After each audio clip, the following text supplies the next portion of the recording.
In 1990, CSX would debut their most iconic paint scheme, when B36-7 number 5895 emerged from the Waycross shops in what we know as Bright Future, or YN2. Over the course of 12 years, thousands of locomotives were painted in the uniform scheme, with the livery remaining unchanged and pretty consistent across multiple locomotive models, for the most part. But like every railroad livery, there are some anomalies within these uniform schemes, and CSX YN2 is no different.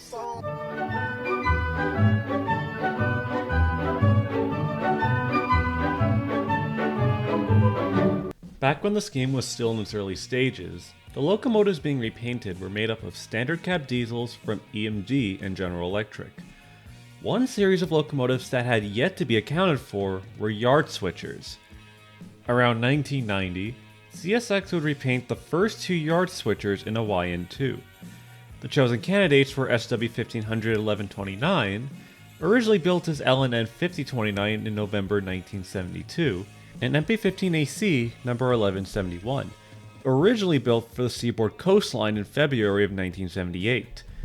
Their origins are nothing to write home about, simply being yard switchers built by EMD for their respective railroads, with these locomotives surviving through the formation of Seaboard's system before being absorbed and renumbered upon the creation of CSX. When it came to repainting them, the yard switcher livery would go as follows. The nose would be painted yellow on both ends, followed by blue and gray along the hood of the CSX logo, before the blue would rise up and meet with the cab, before the rear of the cab would just be plain yellow. So it would look something like this. But as for the two numbered, their livery would be applied in reverse, where the proportions of the scheme were mirrored. The cab should have been blue, but instead appeared to be half blue and gray, while the blue transition was along the front of the hood instead of towards the cab. Another small detail I've noticed while analyzing was the CSX logo being smaller compared to other switchers, which had a more larger logo on their respective liveries. There isn't an exact reason as to why this happened.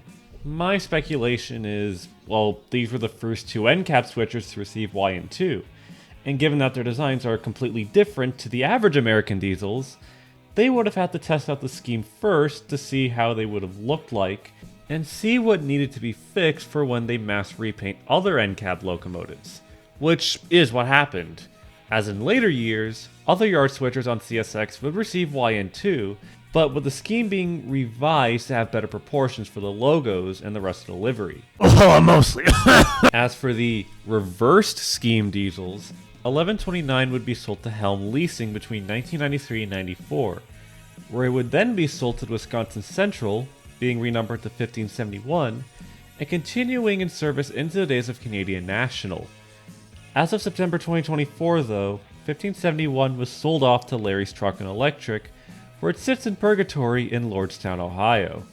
As for 1171, it would thankfully stay on CSX and receive a repaint into the more fixed version of YN2, and the switcher would continue wearing its Bright Future scheme until 2005, when it received the infamous Dark Future livery, and later the YN3B scheme around 2014 and 2016.